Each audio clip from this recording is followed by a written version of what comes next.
When you think of Bill Gates, you probably picture computers, not cornfields.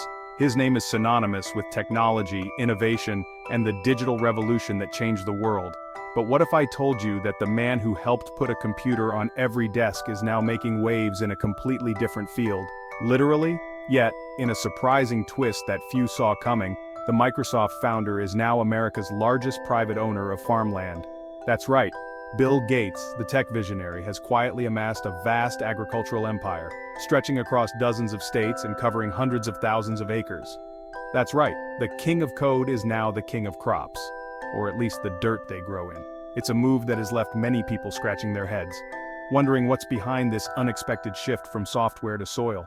This isn't a quirky billionaire hobby, it's a massive, strategic acquisition. Gates's purchases are calculated, involving careful planning and a long-term vision that goes far beyond simple land ownership. Imagine driving across the country and knowing huge stretches of farmland belong to the same guy who brought you Microsoft Word. It's a thought that blurs the line between Silicon Valley and the heartland, connecting the world of high-tech with the age-old tradition of farming. Why would a tech billionaire pivot from software to soil? Is it retirement, a tax move, or something bigger? Some speculate it's about diversifying wealth, while others believe it's a bet on the future of food and sustainability. Gates's farmland empire isn't just about one man's investments. It's about the future of food, the power of wealth, and the changing face of American agriculture. With technology transforming how we grow and harvest crops, owning the land itself could be the ultimate power play in shaping what ends up on our plates. The story involves secretive companies, cutting-edge ag tech, and plenty of conspiracy theories. Some wonder if Gates is planning to revolutionize farming, while others worry about the concentration of land in the hands of a few. So let's dig in and uncover why Bill Gates is buying up America's farms. What does he see in these fields that others might miss? And what could it mean for the rest of us? From Seattle boardrooms to rural fields, this is a story about who controls the land that feeds us. It's a tale of innovation, ambition, and the surprising intersections between technology and agriculture. Let's peel back the layers and see what's really growing on Gates's farmland. Because sometimes the biggest stories are rooted in the ground beneath our feet. Just how much land does Bill Gates own? The answer might surprise you because it's not just a few scattered fields or a handful of farms. Gates owns about 275,000 acres of farmland, an area larger than the entire city of Hong Kong and nearly the size of New York City. That's a staggering amount of land for one individual. To put it in perspective, that's nearly 200,000 football fields, spread across at least 18 different states. Imagine driving for hours and still being on Gates-owned land. His biggest holdings are concentrated in Louisiana, Arkansas, and Nebraska, but his reach extends from the deserts of Arizona to the citrus groves of Florida. Gates's farmland empire is truly coast to coast. The crops grown on these lands are as diverse as the locations themselves: soybeans, corn, cotton, carrots, potatoes, each crop chosen for its value and suitability to the region. Some of these potatoes even make their way into the French fries served at McDonald's, connecting Gates's land directly to millions of Americans' plates.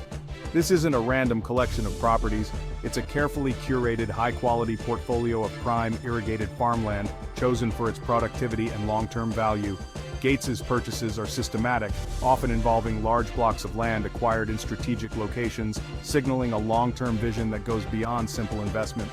He's not flipping land for a quick profit, he's building a stable, productive asset base that can generate food and value for decades to come. While Gates is the largest private farmland owner in America, others may own more total land, but much of that is forests, ranches, or recreational property, not acres dedicated to growing food. Gates is targeting the land that feeds America, focusing on productive farmland rather than land set aside for recreation or conservation. That's why his strategy stands out, and why it's sparked so much debate among farmers, policymakers, and the public. People are asking, what does it mean for one person to control so much of the nation's food-producing land? The focus on farmland, not forests or mountains, is what has everyone asking, what's his endgame? Is it about food security, investment, or something else entirely? Gates's empire is a patchwork of fields stretching across the country, but the impact of his holdings is national, influencing agriculture and food supply on a massive scale. The real question isn't just how much land he owns, but what he plans to do with it, and how it might shape the future of American farming for generations to come. Bill Gates isn't out there driving a tractor at dawn. nor is he personally tending to the crops or checking the soil. His vast expanse of farmland is managed by a team of seasoned professionals through Cascade Investment LLC, his private wealth firm, which oversees a multitude of assets. Cascade operates quietly, often behind the scenes, using subsidiaries like Cottonwood Ag Management to handle the day-to-day operations and ensure everything runs smoothly. These firms lease land to local farmers, manage crucial water rights, and oversee the intricate operations that keep the farms productive and profitable. For most farmers, renting from a big company is nothing new. Land consolidation has been happening for decades, reshaping the agricultural landscape. The difference now? Their landlord is one of the world's richest men, adding a new layer of complexity and intrigue to the farming industry. Gates's approach is all business. Maximize returns, minimize involvement, and let the numbers do the talking. The real work is done by tenant farmers who toil in the fields, while major decisions are made in distant boardrooms, far removed from the land itself. This model is part of a larger trend. Professional investors, not traditional farming families, now own much of America's farmland, changing the face of agriculture. The upside is clear: efficiency and stability, with modern technology and investment ensuring high productivity. The downside, however, is a loss of local connection and a greater focus on profit, often at the expense of community values. Gates's farmland empire is a symbol of this new era in agriculture where wealth and technology intersect with traditional farming. The question is, what does it mean for the future of farming communities? Will they thrive or struggle in this new paradigm? Why would a billionaire buy farmland instead of a yacht or a sports team? One word: stability. Farmland is a real tangible asset. Unlike stocks or crypto, it can't vanish overnight. As Mark Twain supposedly said, buy land, they're not making it anymore. Farmland produces food and income, making it a productive, reliable investment. Historically, it offers steady returns and low volatility, perfect for preserving wealth. With the world's population rising, demand for food and farmland will only grow. For Gates, it's a long-term bet on something everyone needs: food. Farmland hedges against inflation and diversifies a tech-heavy portfolio. It's not about flashy profits, but about securing wealth for generations. Gates's land grab isn't a hobby, it's a calculated conservative move. In a world of economic uncertainty, owning the land that feeds people is as safe as it gets. For billionaires, farmland is the ultimate insurance policy, and that's why Gates is all in on American soil. When Bill Gates quietly buys up farmland, people notice and speculate. The internet is full of wild theories. Is he trying to control the food supply, force us to eat fake meat, join a global cabal? These ideas catch on because people fear concentrated power, especially over food. The secrecy, using shell companies and offering little explanation, fuels suspicion, but the reality is less dramatic. It's mostly a smart, stable investment. Gates says it's not about climate goals, just good returns. His team claims the land supports local farmers and stays in production. Still, the core concern is real. Should one person control so much farmland? The debate isn't just about Gates, it's about transparency, power, and the future of our food system. Even if the conspiracies are far-fetched, the questions they raise are worth asking.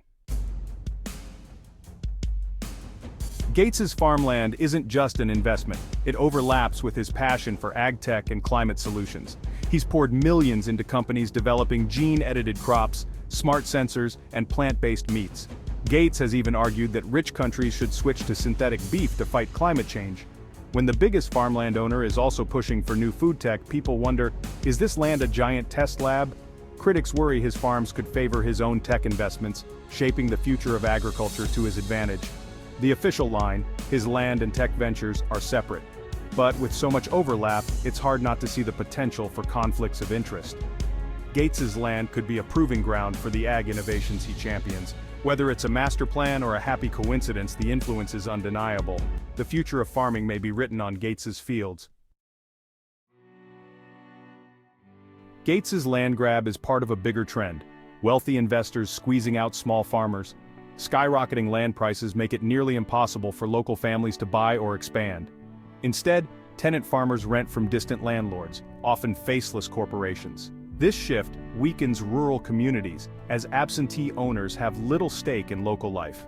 Critics say corporate ownership prioritizes short-term profit over long-term stewardship. Local farmers think about the next generation. Investment managers think about the next quarter. When one entity controls vast land, they control who farms, what's grown, and how. Competing with billionaire capital is a losing battle for small farmers. The result, more power in fewer hands and a rural America that's losing its roots. In Nebraska, Gates's land deals reveal two things: secrecy and a focus on water. The land is bought through shell companies, hiding Gates's identity from locals. This lack of transparency breeds suspicion and frustration in rural communities. But there's another angle: water rights. Much of Gates's land comes with valuable water access, crucial in drought-prone states. In the West, water is often more valuable than the land itself. By securing water rights, Gates is investing in the most essential resource for future farming. Quietly, he's building not just a land empire, but a water empire too. What does Gates's farmland empire mean for America's future? Some see hope, a tech-savvy owner investing in sustainable, efficient agriculture. Others see danger, a food system controlled by distant billionaires, not local farmers. The debate is about more than Gates. It's about who should own the land that feeds us. Is farmland just another asset or a community resource and national treasure? The trend is clear: spreadsheets, not sweat, are shaping our food system. Whether Gates is a visionary or just another absentee landlord, the impact is huge. The story is still unfolding acre by acre. The real question: who do we trust to control our food and our land for the next century?